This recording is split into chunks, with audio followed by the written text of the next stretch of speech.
ಏನ್ ಮಾಡ್ಲಿ ನಾನು ಮಜಾ ಮಜಾ ಮಜಾ ಮಾಡ್ತಾ ಇದ್ಯಾ ಅದಂತೂ ಅಂದ್ರೆ ಗೊತ್ತಾಗ್ತದೆ. ತುಂಬಾ ಮೆಸೇಜಸ್ ಬರ್ತಾ ಇದೆ ಆಯ್ತಾ ನನಗೆ. ಎಷ್ಟೊಂತ ಒಂದ್ ನಾನು ಇಲ್ಲಿ ನೋಡ್ತಾ ಇದೀನಿ, ಇಲ್ಲಿ ಮೆಸೇಜಸ್ ನೋಡ್ತಾ ಇದೀನಿ.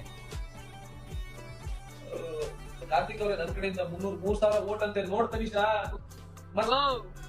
ಹೊರಗಡೆ ಹೋದ್ಮೇಲೆ ನನ್ ವೋಟ್ ಮಾಡಿದ್ದ ಇಲ್ವಾ?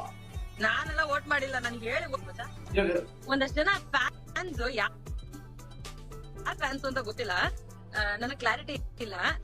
ಒಂದಷ್ಟು ಫೋಟೋಗಳಲ್ಲಿ ಹುಡ್ಕೊಂಡ್ ಹೋಗಿ ನಾನು ನಿನ್ನ ಮತ್ತೆ ಇನ್ನೊಬ್ರು ಮಧ್ಯೆ ಪಿನ್ ಇಟ್ಟೆ ಅಂತ ಒಂದ್ ಮಾತು ಹೇಳ್ತಿದ್ದಾರೆ. ನಿನ್ನ ಮತ್ತೆ ಇನ್ನೊಬ್ರು ಯಾರೇ ಆಗಿದ್ರು ಅವ್ರ ಮಧ್ಯೆ ಯಾವತ್ತಾದ್ರೂ ಪಿನ್ ಇಡೋ ಕೆಲಸ ಮಾಡಿದೀನಿ ಅಂತ ಒಂದು ಕ್ಲಾರಿಟಿ ಕೊಡ್ತೀಯ ಮತ್ತ? ಅದು ಒಂದಷ್ಟು ಫೋಟೋಗಳಲ್ಲಿ ಹುಡ್ಕೊಂಡು ಯಾವ್ದು 6 ತಿಂಗಳ ಮುಂಚೆ ಹಾಕಿರೋ ಫೋಟೋಗಳಲ್ಲೆಲ್ಲ ಹುಡ್ಕೊಂಡೋಗಿ ಕಮೆಂಟ್ ಗಳು ಆಗ್ತಿದಾವೆ.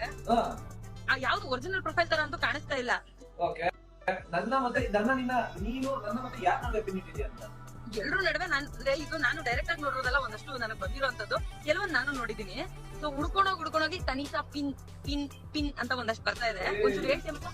ಇನ್ನಲ್ಲ ಕಣ್ಣು ಅಂತ ಹೇಳೋ, ನನ್ ಬಗ್ಗೆ ಮಾತಾಡಿದ್ರೆ ಶೂಟ್ ಮಾಡ್ಬಿಡ್ತೀನಿ ಅಂತ ಹೇಳೋ. ತಲೆ ಕೆಡ್ಸ್ಕೊಬೇಡ, ಮಾತಾಡ್ತಾರೆ ಇಲ್ಲಿ ಕಮೆಂಟ್ ಅಲ್ಲೂ ಒಂದೆರಡು ಬಂತು, ಅದಕ್ಕೆ ನೆನಪಾಯ್ತಿಲ್ಲ ಅಂದ್ರೆ ಗನ್ನು ನಾನ್ ಪಿನ್ನಲ್ಲ ಸರ್, ಪಿನ್ನಲ್ಲ ಅಷ್ಟೇ, ಗನ್ನು ಶೂಟ್ ಮಾಡ್ಬಿಡ್ತೀನಿ ಅಂತ ಹೇಳ್ಬೋದಾ?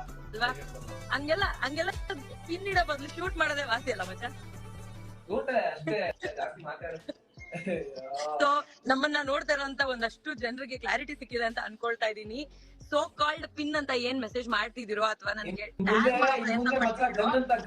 ಅವ್ರೆಲ್ರಿಗೂ ಡೈರೆಕ್ಟ್ ಶೂಟ್ ಮಾಡೋದಕ್ಕೆ, ಆಕ್ಚುಲಿ ನನ್ಗೆ ಶೂಟ್ ಮಾಡೋದಕ್ಕೆ ಬರುತ್ತೆ.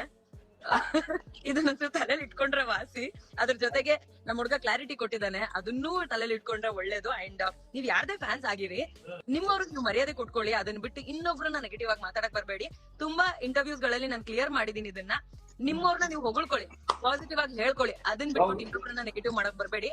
ಅದರ ನಮ್ಮ ಪ್ರತಾಪ್ ಹೇಳೋ ಹಂಗೆ ಅದ್ರ ಪರಿಣಾಮನ ನೀವೇ ಎದುರಿಸಬೇಕಾಗುತ್ತೆ, ಬೇರೆ ಯಾರು ಅಲ್ಲ. ನಿಮ್ಮವ್ರಿಗೆ ಅದು ಎಫೆಕ್ಟ್ ಆಗೋದು, ನಮ್ಗೇನು ಎಫೆಕ್ಟ್ ಆಗಲ್ಲ. ಅದು ಕೇಳಿಲ್ಲಿ ಫ್ಯಾಮಿಲಿ ಬಗ್ಗೆ ಎಲ್ಲ ಮಾತಾಡ್ತಾ ಇದಾರೆ, ಫ್ಯಾಮಿಲಿಗೆಲ್ಲ ಟಾರ್ಗೆಟ್ ಮಾಡ್ತಿದ್ದಾರೆ. ಅವ್ರಿಗೆಲ್ಲ ಏನ್ ಹೇಳ್ಬೇಕು ನಾನು ಇವಾಗ? ಆಗ್ಲೇ ಹೇಳಿದೆ ಒಂದ್ಸಲಿ,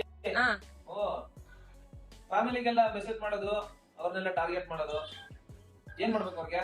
ಮತ್ತೆ ಬಿಗ್ ಬಾಸ್ ಮನೆಯಲ್ಲಿ ಒಂದ್ ಸೆಂಟೆನ್ಸ್ ಪದೇ ಪದೇ ಬಂದು ಹೋಗೋದು, ಅದು ಬಹಳಷ್ಟು ಜನ ಬಹಳಷ್ಟು ಜಾಗದಲ್ಲಿ ಬಹಳಷ್ಟು ಸನ್ನಿವೇಶಗಳಲ್ಲಿ ಹೇಳಿದ್ದಾರೆ. ಅದನ್ನ ರಿಪೀಟ್ ಮಾಡ್ತೀನಿ. ಯಾವಾಗ ನಮಗ್ ಬೇಕಾಗಿರುವಂತದ್ದು ಸಿಗ್ಲಿಲ್ವೋ, ಅಥವಾ ನಾವೇನೋ ಒಂದು ಪಡ್ಕೋಬೇಕು ಅಂತ ಇರ್ತೀವಿ, ಆ ಪಡ್ಕೋಬೇಕಾಗಿರುವಂತ ವಸ್ತು ಆಗ್ಲಿ ವ್ಯಕ್ತಿ ಆಗ್ಲಿ ಸಿಗ್ಲಿಲ್ವೋ, ಅವಾಗ ಮಾತ್ರನೇ ಇಂತ ಮಾತುಗಳೆಲ್ಲ ಬರುತ್ತೆ. ಓಕೆನಾ? ಅದು ಸಿಗದೆ ಇದ್ದಾಗ ಆ ಕಡೆಯಿಂದ ಬರೋದು ಸಹಜ. ಇಗ್ನೋರ್, ತುಕಾಲಿ ಸ್ಟೈಲ್ ಅಲ್ಲಿ ಇಗ್ನೋರ್ 1, ಇಗ್ನೋರ್ 2, ಇಗ್ನೋರ್ 3 ಅದನ್ನ ಬಹಳ ಜನ ಕಾಪಿ ಮಾಡಿದ್ದಾರೆ ಅನ್ಸುತ್ತಲ್ವಾ? ಒರಿಜಿನಲ್ ಬಂದು ತುಕಾಲಿ. ಸೊ ತುಕಾಲಿ ಹೆಸರು ನಾನು ಅದಕ್ಕೆ ಮೆನ್ಷನ್ ಮಾಡ್ತಾ ಇದ್ದೀನಿ. ತುಕಾಲಿ ಇಗ್ನೋರ್ 1, 2, 3 ಅಂತ ಕಲ್ಸಿರೋದಕ್ಕೆ ಥ್ಯಾಂಕ್ ಯು ತುಕಾಲಿ. ಅಂಡ್ ಮಚ್ಚಾ, yes, continue with your live. ಬಹಳಷ್ಟು ಜನ ನಿನ್ನ ಹತ್ರ ಮಾತಾಡೋದಕ್ಕೆ ಕಾಯ್ತಾ ಇದಾರೆ. ಬೇರೆಯವ್ರನ್ನ ದಯವಿಟ್ಟು ಆಡ್ ಮಾಡಿ ನೀವು ಮಾತಾಡಿ. ನೀವು ಮೆಸೇಜಸ್ ಲೇಟ್ ಆಗಿ ರೀಚ್ ಆಗ್ತದೆ because of too many messages. I want to tell you, you have done the best. I love you so much. ಯಾವಾಗ್ಲೂ ಹೀಗೆ ನಗ್ನಾಗ್ತಾ ಇರು, ಖುಷಿಯಾಗಿರು. ನೀನ್ ಯಾವ ರೀತಿ ಬೆಳಿತಿದ್ಯಲ್ಲ, ಅದು ಇನ್ನೂ ಸಕ್ಕತ್ತಾಗಿ ಬೆಳಿ ಮಚ್ಚ. That's all I want to say. Thank you ಮಚ್ಚ. Always I need your support. ಜೊತೆಗೆ ಬೆಳೆಯೋಣ, ಎಲ್ಲರೂ ಒಟ್ಟಿಗೆ ಬೆಳೆಯೋಣ. Much love. ಅಂಡ್ ಯಾ, ಹೋಟ್ಲಿಗೆ ಬರ್ತೀನಿ ಅಂತ ಹೇಳಿದ್ಯಾ, ದಯವಿಟ್ಟು ಬನ್ನಿ. ನಾನು ಇಲ್ಲಿ ಮುಗಿಸ್ಕೊಂಡು ಡೈರೆಕ್ಟ್ ಆಗಿ ರೆಸ್ಟೋರೆಂಟ್ ಹೋಗ್ತೀನಿ. Please come. I love you. Bye. Bye. Take care. Enjoy. Bye. Woo. So, ಯಾರು ಫ್ಯಾನ್ಸ್